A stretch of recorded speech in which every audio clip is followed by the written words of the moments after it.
Now, back with you here on In Focus. Operations were disrupted for several hours at the Oshoek border post yesterday between South Africa and Eswatini. This as the economic freedom fighters, together with pro-democracy movement members, staged a protest calling for the mountainous kingdom to hold multi-party elections. To talk to me further on this, I'm joined now by the head of international relations, Advocate Godrich Gardee. Advocate Gardee, good evening. Good to have you with us tonight on In Focus. So why did you organize a protest along the country's borders in KwaZulu-Natal and Mpumalanga province yesterday? Good evening, Thabo, and good evening to our viewers. I'm an attorney, I'm not an advocate. We shall correct that.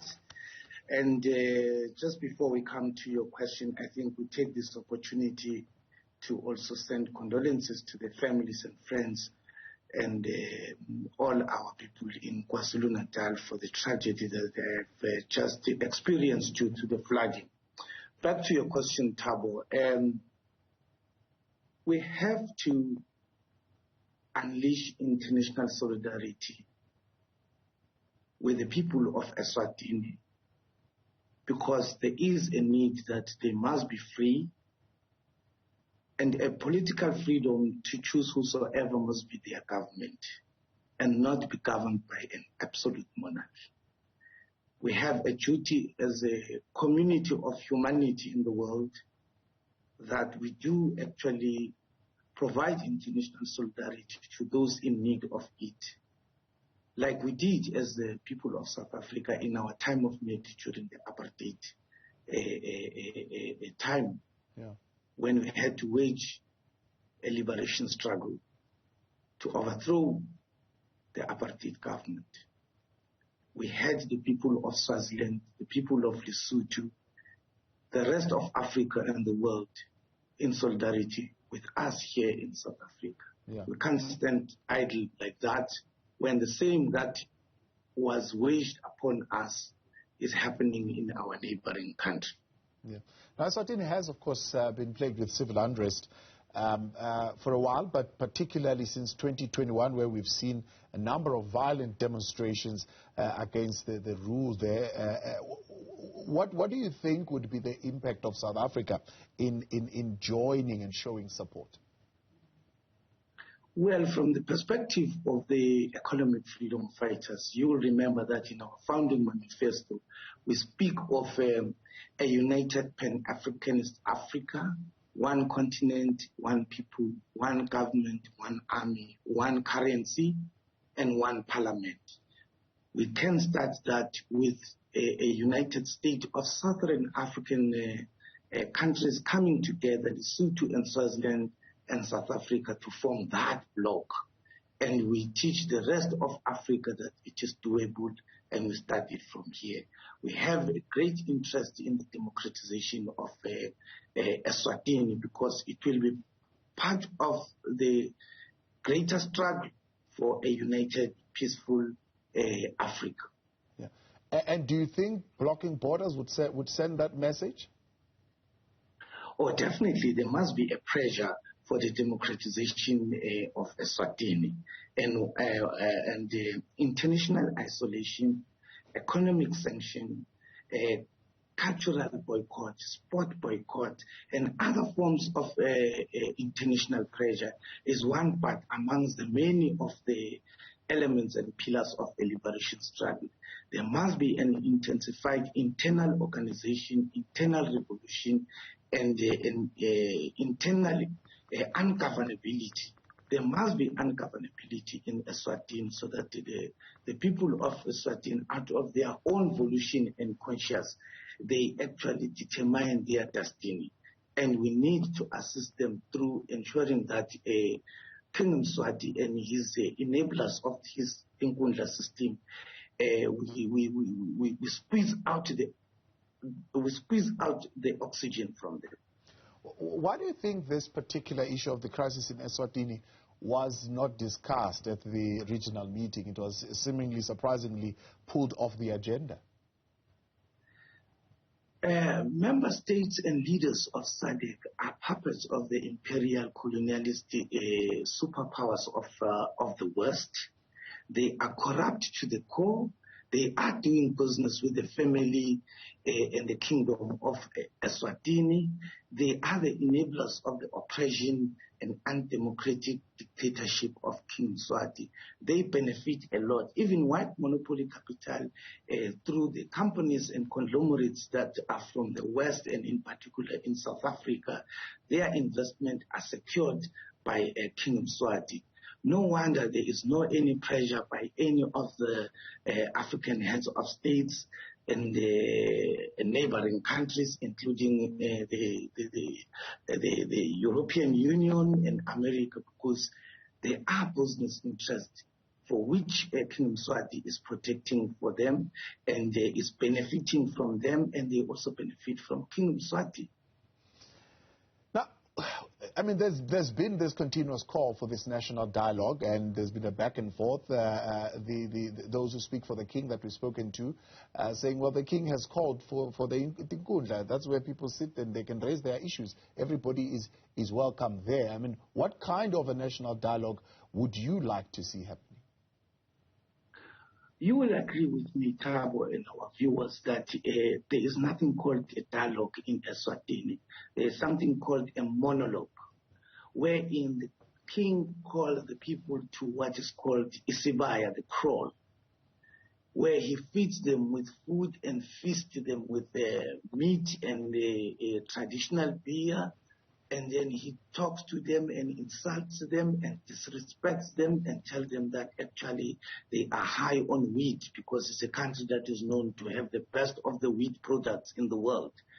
And it's not dialogue. You can't have a dialogue in a situation whereby the 12th April 1973 proclamation banning political activism, political parties is still in place.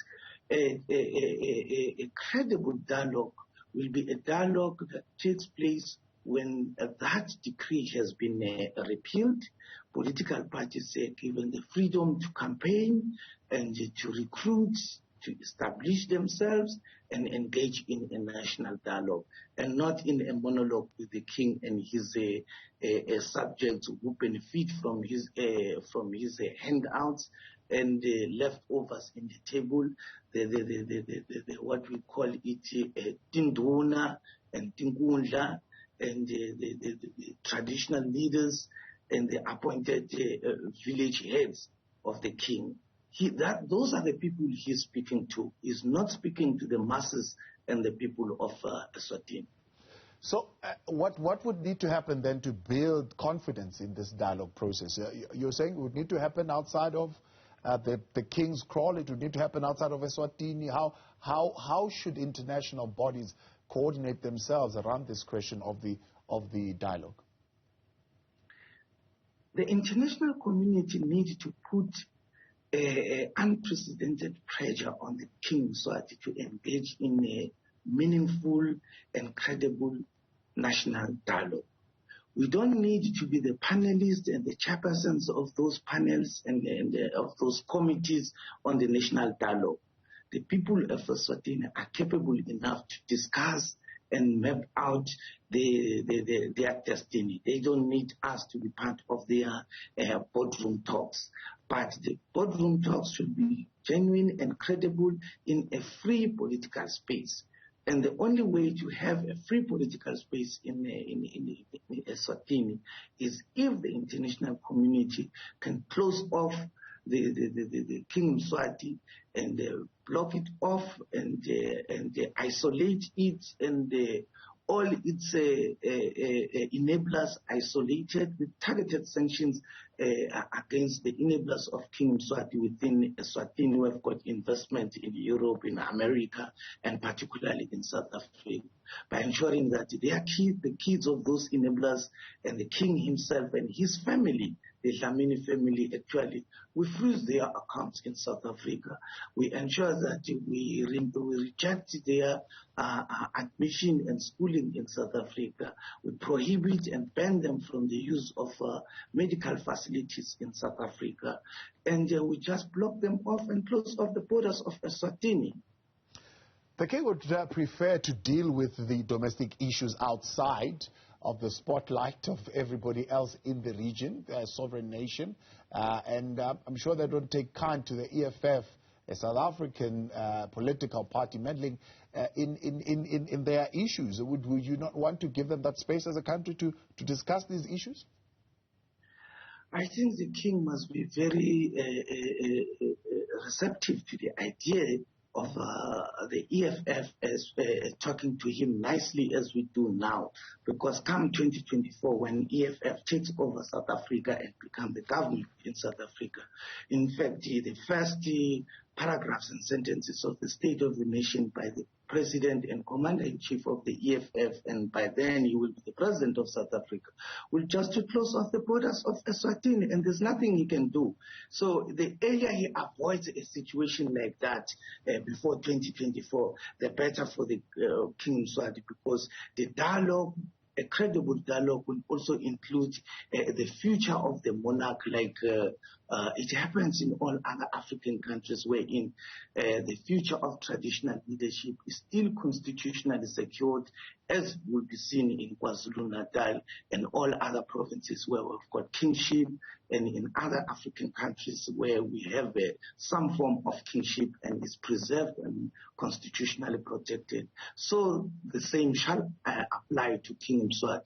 But he does not have to wait to be deposed forcefully, because that will irritate our people in Eswatini, such that they will say, look, you have not been helpful in the dialogue. We had to forcefully and violently make you abdicate the throne and run away, and therefore you can't have a stake in the future of Eswatini. So the earlier the better, when everything is still nice, peaceful, and there are still peaceful demonstrations, which actually are met with a harsh reality of brutality by the Eswatini security forces. So I think we should all actually prevail on the king in one way or the other and whisper some sense into his head. Yeah.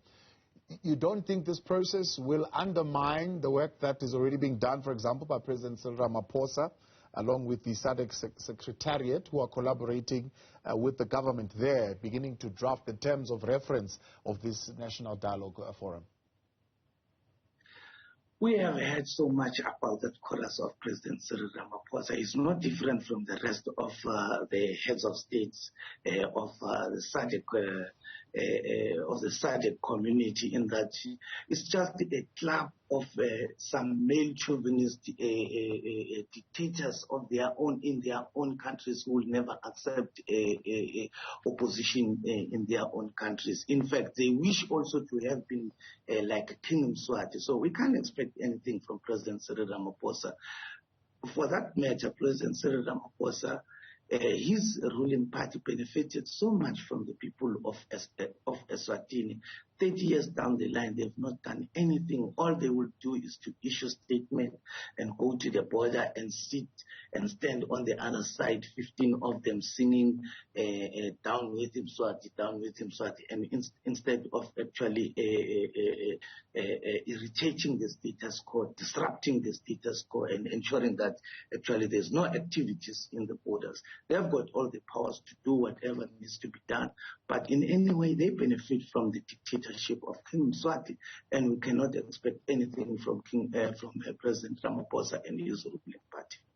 And if the tactic that you are applying now does not yield the results of a national dialogue, what other move do you have as an option of putting pressure? Well, I have already spoken about it, that King Mswati states are numbered.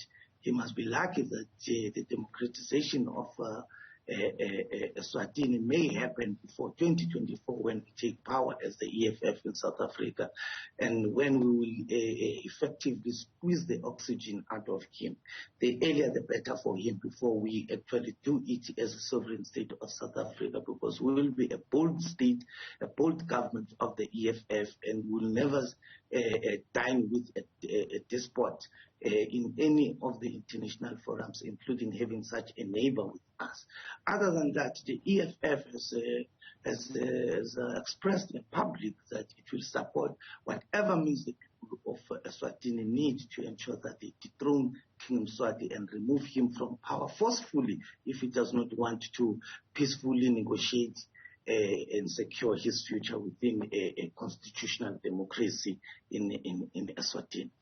EFF Head of International Relations, Godrich Gardee, appreciate your time. Thank you very much for joining us tonight here on In Focus. There you are.